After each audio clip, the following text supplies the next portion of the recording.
नमस्कार बंधुरा आमार चैनले सबाइके स्वागतम। आज आमी एक नतून रेसिपि निये चले एसेछि। तो सेटा हलो बिउलिर डाले बड़ा करी बानाबो। तो एटा प्रथम थेके शेष पर्यन्त देखते थाकबेन प्लिज आपनारा। तो प्रथमे आमी एकटा पात्र निये नियेछि, एते आमी 1 ग्लासेर मतो बिउलिर डाल दियेछि। एटाके भालो करे धुए आमी एटा परिष्कार करे नेब एबं एटाके आमी भिजिए राखबो 20 मिनिटेर जन्य। देखुन आमार भेजानो हये गेछे। तो एरपर आमी भालो करे धुए जलटा आमी भालो करे झाड़िए निएछि। एकदम देखुन शुकनो शुकनो करे एटा राखते होबे, एकदम जल बेशी देওয়া যাবে না। तो এইভাবে আমি এটা খুলে গেছে, এটা আমি ভালো করে ধুয়ে রেখেছি। এরপর আমি মিক্সার গ্রাইন্ডারে এটাকে পেস্ট করে নেব। পেস্ট করে নেব এটাকে মিক্সার বলে।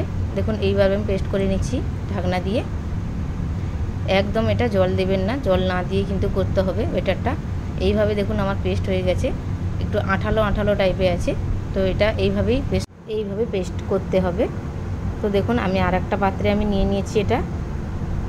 এরপর এর উপর কিছু আমি মশলা আমি দিয়ে দেব। দিয়ে দিচ্ছি পেঁয়াজ কুচি, কাঁচা লঙ্কা কুচি, আদা কুচি এবং ধনেপাতা কুচি। এটা এইভাবে ছোট ছোট করে এটা কুচিয়ে নিতে হবে। আর দেব কারি পাতা। তো কারি পাতাটা এভাবে ছোট ছোট করে ফাইন করে কুচিয়ে নিতে হবে। তো এটা টেস্ট বাড়ানোর জন্য কারি পাতাটা আপনারা অপশনাল দিতে পারেন, নাও দিতে পারেন।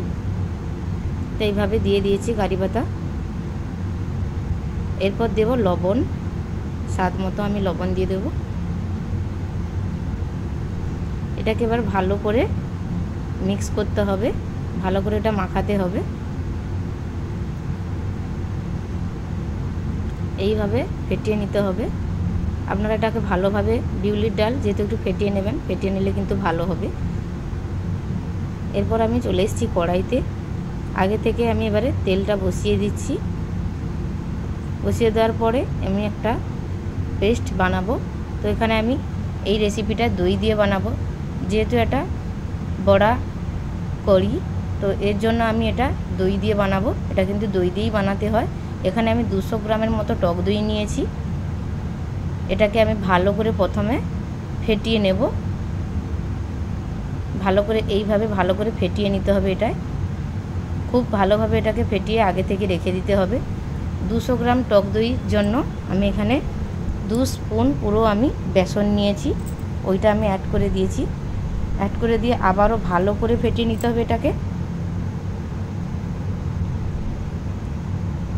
তারপর দিয়ে দিচ্ছি পরিমাণ মতো লবণ। লবণটা দিয়ে ভালো করে আবারও ফেটিয়ে নিচ্ছি। তো অবশ্যই বন্ধুরা আমার চ্যানেলে যদি নতুন হয়ে থাকো, এই রেসিপিটা যদি আপনাদের ভালো লেগে থাকে তাহলে অবশ্যই লাইক, শেয়ার, কমেন্ট এবং সাবস্ক্রাইব করে পাশে থাকবেন। আর আমি দেখুন যতটা দই দিয়েছি ততটা আমি জল দিয়ে এটা ভালো করে গুলে নিয়েছি। এরপর দেখুন কড়াইতে চলে এসেছি। তেলটা আগে থেকেই বসিয়ে দিয়েছিলাম, গরম হয়ে গেছে। তো এরপর একে একে বড়াগুলো আমি ভেজে নিচ্ছি। আপনারা যে কোনো সাইজের করতে পারেন। তো আমি এখানে 2 রকম সাইজের বানিয়েছি। এইভাবে লালচে, হালকা লালচে কালার ধরে এইভাবে ভেজে নিতে হবে। এইভাবে আমি একটা বড়া করেছি, এইভাবে আরেকটা আমি বড়া করেছি। তো বড়া ভাজা আমার প্রায় শেষের পথে। এরপর আমি গ্রেভি বানাবো। আমি আগে থেকে একটু তেল আমি রেখে দিয়েছিলাম আগে থেকে গরম করে। এরপর গ্যাসটা আমি বন্ধ করে দেব। বন্ধ করে দিয়েছি ফোড়নে আমি শুকনো লঙ্কা, তেজপাতা, মেথি, কাজিরা, মোটি এলাচ, লবঙ্গ, স্টার এনিস, এলাচ, দারচিনি সবগুলো দিয়ে আমি ভালো করে এটাকে ফোড়ন বানিয়ে নিচ্ছি। এই পর্যায়ে আমি কিছু গুঁড়ো মশলা দিয়ে দেব। লঙ্কা গুঁড়ো, হলুদ গুঁড়ো, ধনে গুঁড়ো, জিরে গুঁড়ো, রসুন কুচি আর কাশ্মীরি চিলি পাউডার দিয়ে এটাকে আমি ভালো করে নাড়িয়ে নেব। ভালো করে নাড়ানোর পর ওই যে দইটা ফেটিয়ে রেখেছিলাম ওইটা কিন্তু ঢেলে দিতে হবে। ঢেলে দেওয়ার সঙ্গে সঙ্গে অনবরত নাড়তে হবে 5 মিনিটের মতো। তো অবশ্যই আপনারা এইভাবেই বানাবেন। গ্যাসটা অফ করে দেবেন, ভালো করে কড়াইটাকে গরম করে নিয়ে তারপর গ্যাসটা অফ করে দেবেন, তবে এই রেসিপিটা খেতে ভালো লাগবে। ভালো করে দেখুন অনবরত নাড়তে থাকবো 5 মিনিটের মতো এইভাবে, নাহলে দইটা আছে কেটে যাওয়ার চান্স থাকতে পারে। ওর জন্য এটাকে ভালো করে ফেটিয়ে নিতে হবে এইভাবে। আপনারা অনেক ডালের বড়া কারি খেয়েছেন, তো এইভাবে বিউলির ডালের বড়া করি এবং দই দিয়ে বানাবেন। এটা অবশ্যই খেতে ভালো লাগবে এবং হেলদি অ্যান্ড টেস্টি একটি খাবার। এটা আপনারা যে কোনো সময় বানিয়ে খেতে পারেন। তারপর দেখুন আমি যতটা দই দিয়েছি উপরন্তু ওই জল আমি মেপে দিয়ে দিলাম। এরপর আমি গ্যাসটা অন করে দিয়েছি। এটা ভালো করে ঝোলটা একটু ফুটতে শুরু করলে তারপর আমি বড়াগুলো অ্যাড করব। দেখুন দেখতে এখনই কত সুন্দর লাগছে।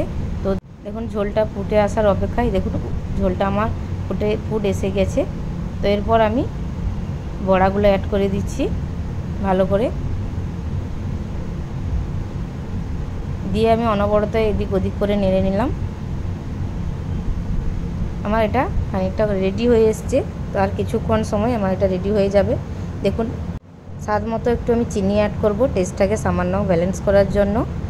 আর দিয়ে দেবো ওপর থেকে ঘি ছড়িয়ে দিলাম। ঘিটা দিলে কিন্তু এর সেন্ট এবং খেতে অসাধারণ টেস্ট হয়।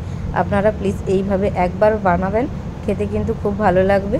এরপর ওপর থেকে ধনেপাতা কুচি ছড়িয়ে আমি স্ট্যান্ডিং টাইমের জন্য রেখে দিয়েছিলাম। দেখুন 5 মিনিট পর আমি ফিরে এসেছি। কত সুন্দর দেখতে লাগছে এবং বড়াগুলো সব ফুলে কিন্তু বড় বড় হয়ে গেছে। এইভাবে প্লিজ আপনারা বানাবেন অবশ্যই। আবারও ফিরছি কোনো একটি নতুন রেসিপি নিয়ে। ভালো থাকুন, সুস্থ থাকুন। Thank you so much.